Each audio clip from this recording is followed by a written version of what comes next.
Hey everybody, this is Lee Aaron, and you're rocking with Gino on Rockum Radio.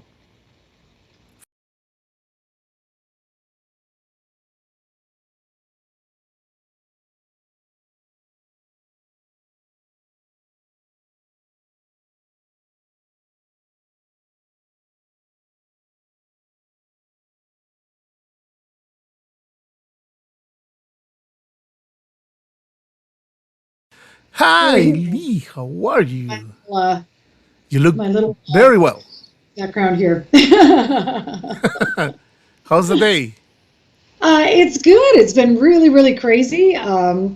They got me doing a ton of interviews with college radio, I mostly in the imagine. States. I And yeah, so I literally, I had to like call my guy in New Jersey and go like, can you just like schedule in time for me to go to the bathroom and grab something to eat? Because it was like, I literally just put the phone down and I'm talking to you now, which is awesome. Wow. Well, Lee, today is the day, the release of your new Yeah. album. Congratulations. Oh, thank How do you. you feel about it? Very excited. You know, a few people have asked me, they said, well, why would you put it out now when you can't tour? Because, as you know, in Canada, we're still, not fully, we're starting to slowly open up. And Mm-hmm. I'm just starting to book a couple of shows, Canadian bands in Canada No only. way. Wow. Um, but Great. there's just Radio On, we just is an album that is full of joy and fun. And I think really right now it's the right time to put Yes. it out Sure. because Yes, I it's think true. people need this right now. We needed this as a band Of just course. to have something to look forward to. And yeah, so perfect time to put Well, radio on. I'm just so oh, excited about it. great. Fantastic. And, in my opinion, this album represents rock is not dead. Yes. Well, I don't think it is. I've never thought it is. But What this album represents to you, Lee? um, well, it's interesting that you asked that question because the song Radio On is about two concepts that are kind of combined.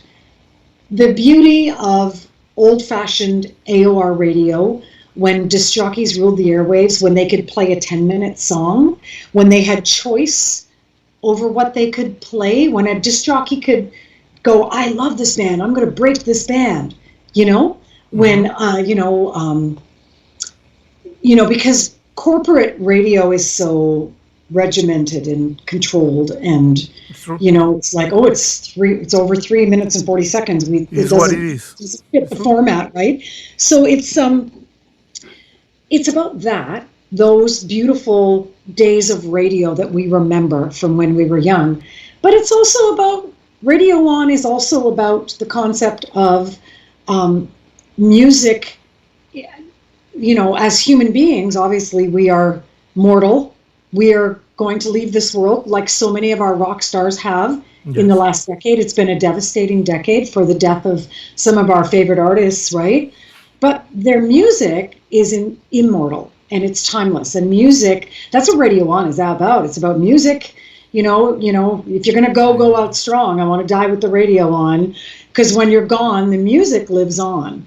It's Wow. about the immortality of music and how much of a beautiful thing that is. And being a parent now, I think about that a lot. I think, what is the legacy that I want to leave for my kids and my fans is the legacy of music, right? Mm-hmm.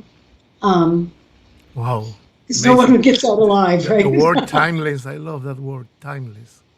It's like a Yeah, legacy yeah, and totally. eternal because they're always, for example, I am on a radio station here in Kingston. Yeah, Yeah, I told you, I think I'm Peruvian. I'm born in Lima, Peru. Peruvian, yeah, Yeah, yeah. Well, in the radio station here in Kingston, there are thousands of records, yeah. vinyls, 60, 70 years ago. Okay, they were released. And when I open one of the record and I take the record, the word timeless appear. And it's true, that concept is real. It's something, it's Absolutely. our legacy, the music. And you're really lucky to have that skill and blessed. Congrat- Oh, thank you. Congratulations for that Thank too. you. Thank you. Well, I love music. You know, I was talking to somebody about this earlier today, that it's interesting because, you know, not many artists have a career as long as mine. Not many artists have a career that, you know, is like the Rolling Stones or AC/DC, where you just, you know, you go to the top and you sort of stay there your whole career. Mm-hmm. My career's had lots of this, right? Lots of peaks and valleys, and but the beautiful thing about music is that even some of the albums, you know, that I made in the 90s, when most, you know, melodic and corporate rock had fallen out of favor in the mainstream because of grunge. I have so many fans now that, because I made like Emotional Rain in 1994. I made Too Precious in 1995. And I think those albums were some of my best artistic work. And I have a lot of fans now that come back and they tell me, man, those albums are great. And they're some of my favorite records. And those are the kind of comments and the kind of connection that I've made with fans that keeps me going, because at a time in my life when I was struggling to survive and struggling to find the motivation to make new music, because you couldn't get arrested in the 90s, you know? Right. I realized that because it was the music that propelled me forward, right? And the fact that people are now going back and discovering those albums and going, man, that was great work. And it's being appreciated now in a new way by fans who are going back and discovering those albums that weren't as commercially successful. I realized that it was so worth doing at the time. Does that make sense? Yeah. Yes, of course. You know, I think your fans love you and they follow you for years. You know why? Because yesterday and today, enter to Amazon to buy your vinyl record, and it's sold out. A big sold out in Amazon in Canada. And I say, oh my God, that's the fans. Yeah, well, I was kind of having all these issues with Amazon because you're right. The pressing of vinyl sold out right away, which was unfortunate. So I was having to direct people to different retailers to get it. And but yeah, I mean, that's kind of a flattering thing. Was really good answer of the fans. They're amazing. I don't know. I'm in shock sometimes with them. How was the creative process of this new album, Lee?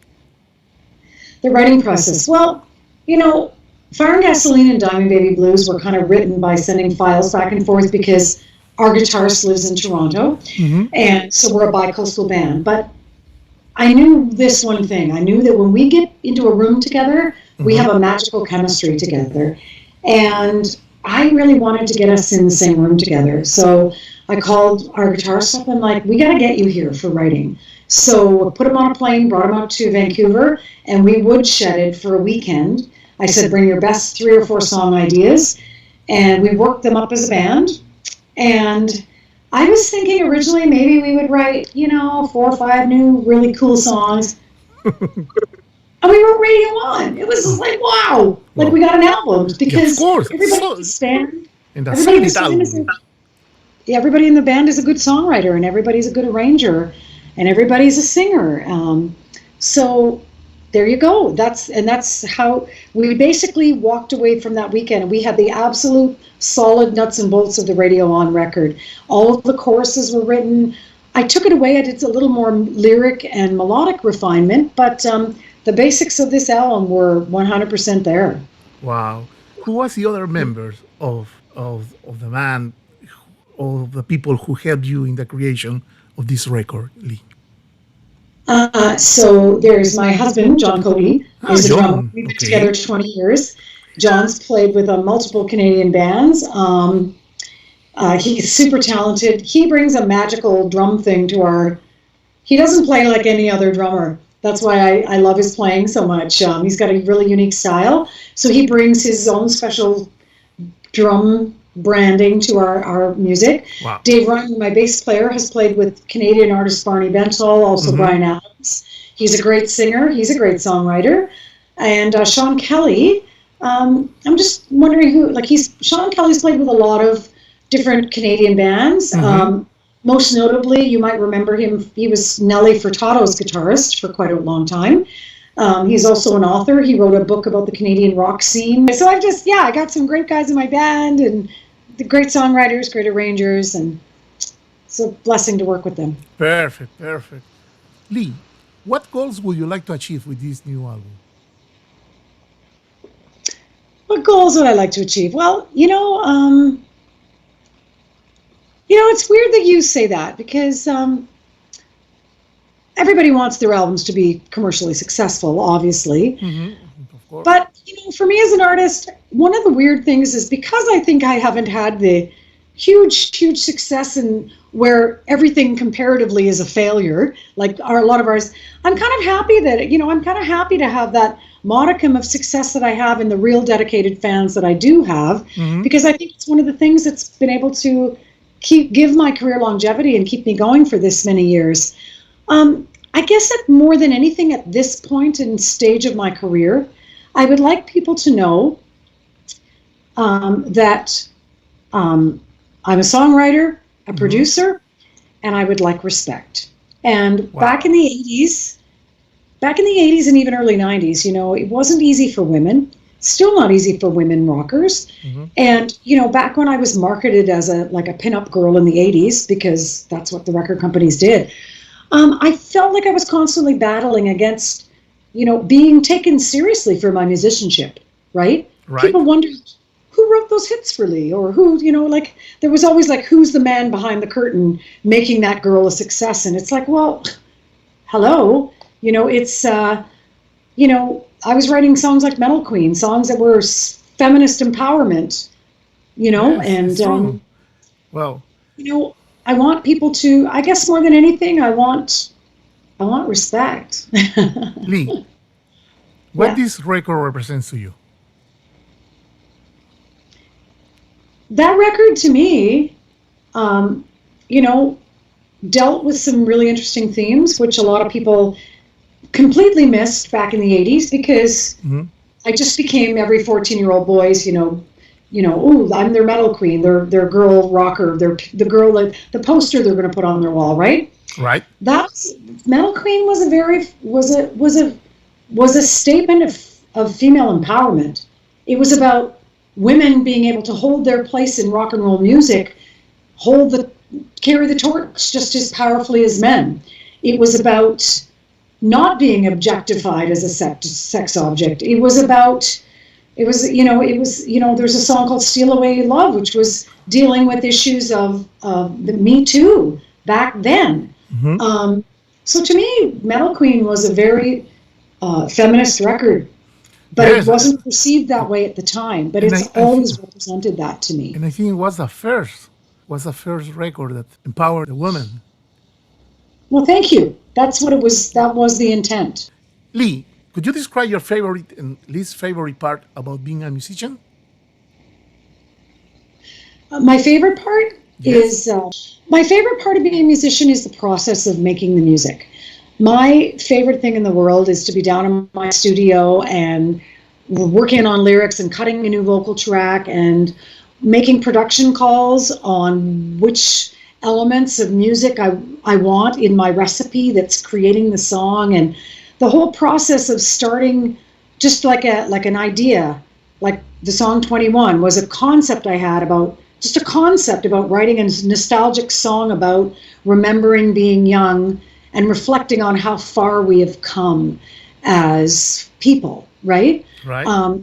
And having that start as a little nugget of inspiration, and then the song 21 is born when I sit down at piano and I play it, and then we flesh it out in the studio, and that's the process of creating the music from inception to giving birth to your child, which is your album, right?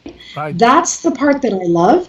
All of the business stuff, I don't like so much. If you can change one thing in the music business, what would it be? Easy. Now you have the power. One thing. I would change ageism, because there are so many wonderful artists out there. Like, for instance, the new Bruce Springsteen record is amazing. but it's not going to get played on commercial radio because they're only going to play his old stuff. And that's wrong. Ageism. I think I would change ageism because I think it's really unfair to assume that artists, like I think some artists that have had long careers are doing some of their best work, like me. That's how I feel, and I think it's really a tragedy that music can't be embraced and respected and played on commercial radio. Okay, perfect. Any last words in this interview, Lee? I have to come to Peru. I had no idea that I had so many fans there, and I've never been to South America, and I think it would be amazing to tour there, and I know that they love I know for a fact that I have fans because I see them on Facebook and on Instagram that have so many beautiful things to say. I just didn't know that there were as many fans as you're saying. So, yes. And I know they love their rock and roll. So yes, of course. And you have fans here in Kingston too, in Ontario, a lot. I have family in Kingston too. Oh, really? Nice. I do. Fantastic. My sister and my father live there. So. Oh well, you're from Belleville. I went to Belleville so many times. Yeah, beautiful place there. Fantastically amazing. Well, continue with your interviews and good luck. Thank you, Gino. Well, God bless you. It was so lovely talking to you, Gino, and we'll talk soon. Yes, I hope to see you here in Kingston. Yeah, rock on. Shows, that'd be awesome. Take care. Bye, my friend.